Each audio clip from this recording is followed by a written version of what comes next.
In the wake of the tragic passing of actor Paul Walker, executives at Universal and producers Vin Diesel and Neal Moritz have been frantically trying to decide how to proceed with their Fast and Furious 7 movie, which is already more than halfway done filming.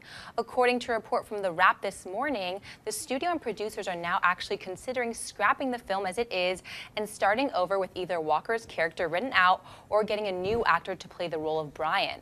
John, what would you think about Fast and the Furious 7 starting over from scratch? You know, the other day we talked about where can Fast and Furious go from here, and I listed off 3 options that they have, and this wasn't one of the options. Not because I don't think it's a valid option, but simply because I never dreamed in a million years Universal would consider, being already halfway done filming, scrapping everything they've got, rework the script, and start again. And if that's what they're doing, I'm okay with it, actually. I'm totally okay with it. Like, logistically, it makes life a lot simpler. Despite the fact they have to start over again, than, say, trying to patchwork and makeshift a very awkward departure of the Paul Walker character out of the film, because it's not like they were 90% done filming. They just had to finish his last couple of scenes, right. All that kind of stuff. Now, once again, then you got 2 options. Do you just not have him there, or do you replace him with another actor? I will still firmly stand on the ground that you replace him with another actor. You absolutely replace him with another actor. You know, I mentioned this the other day, but it bears repeating. There are some people who say, out of respect for Paul Walker, you don't replace him. That's bullcrap. That is absolute stupidity and nonsense.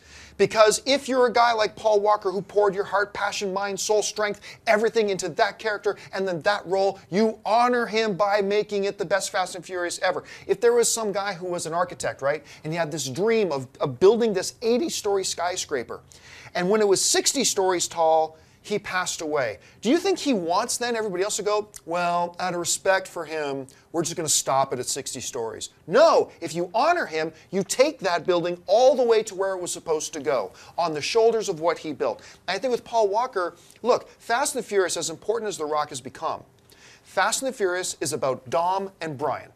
That's what this franchise is about. It's about Dom and Brian. And if they've been planning to take this to Fast and the Furious 9 and 10 with Dom and Brian, then to honor Paul Walker, you take it to 9 or 10 with Dom and Brian. Now, some people will say, well, you know, audiences won't be able to deal with it. Like if you suddenly replace Paul Walker with, say, a Taylor Kitsch, for example, right? Who I think is a pretty darn good actor. People are saying, oh, people, you know, fans just, it'll disrupt us too much. We're not going to. Really? Harry Potter. Harry Potter.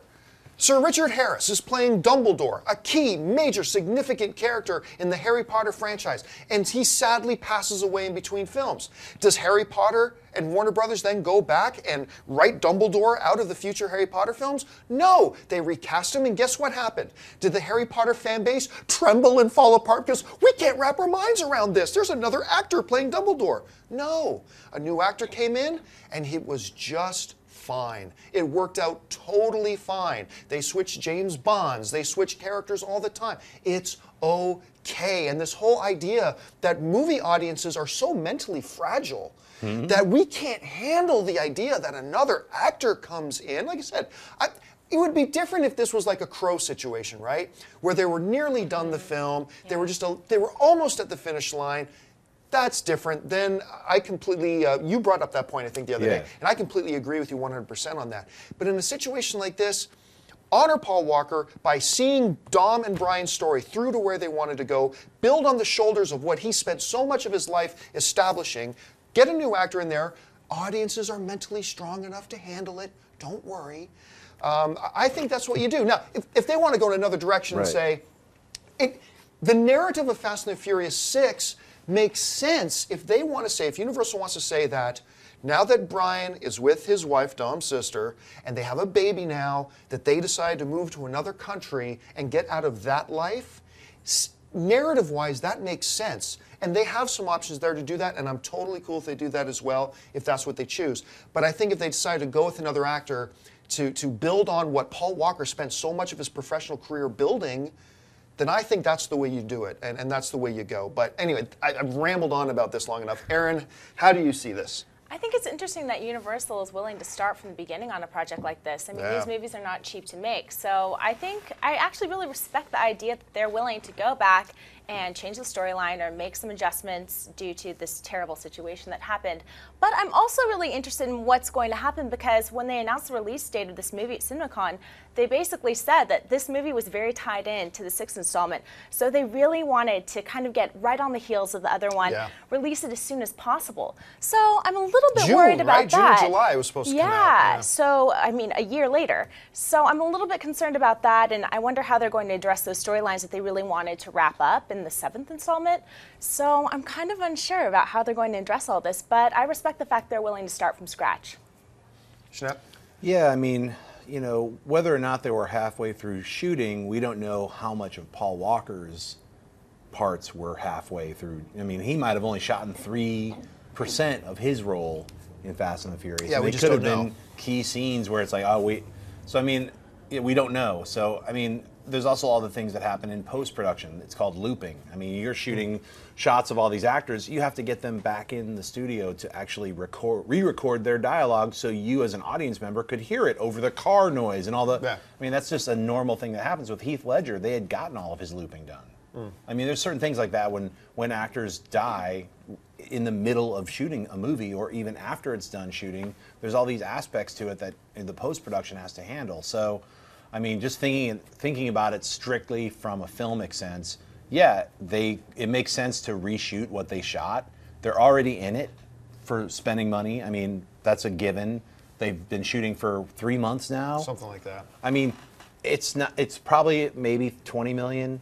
You know, it's not going to be like, oh, it's going to cost $100 million to reshoot those. I think insurance. I think the report claims that insurance will cover whatever the studio has to eat to scrap it and restart. The big loss for the studio, though, as you were pointing out, is their release date that they really wanted. They wanted that very rushed release date, and so it may not cost them financially to start over again, but it will cost them that release date, absolutely, if they have to rework the script and start the story from scratch. I wonder, yeah, I mean, well, that then calls into are they going to just recast and reshoot? Well, that's the question, right? That's a lot easier to make that release date if it's strictly like we're reshooting.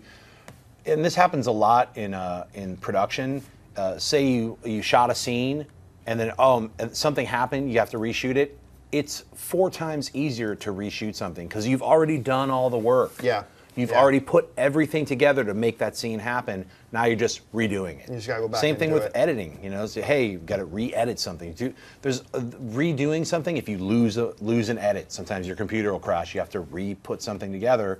You do it like what took 6-7 hours of logistically thinking through something, you can put it together in 30 minutes. And we should point out here that while we're talking about Universal's options of either starting from scratch without the Brian character at all, or starting from scratch with a recast Brian character, we should specify once again, Universal hasn't decided to start over again. They are simply, this is an option they are considering at the moment, and I just think it is one that could probably work. All right. If you like this video, be sure to give it a thumbs up, and don't forget to subscribe to AMC Movie News on YouTube. It's free and a great way to stay updated with all the latest movie news, and check out our daily show, AMC Movie Talk. Also, don't forget to check us out on Facebook and Twitter to stay in the loop for our special prizes, giveaways, and contests.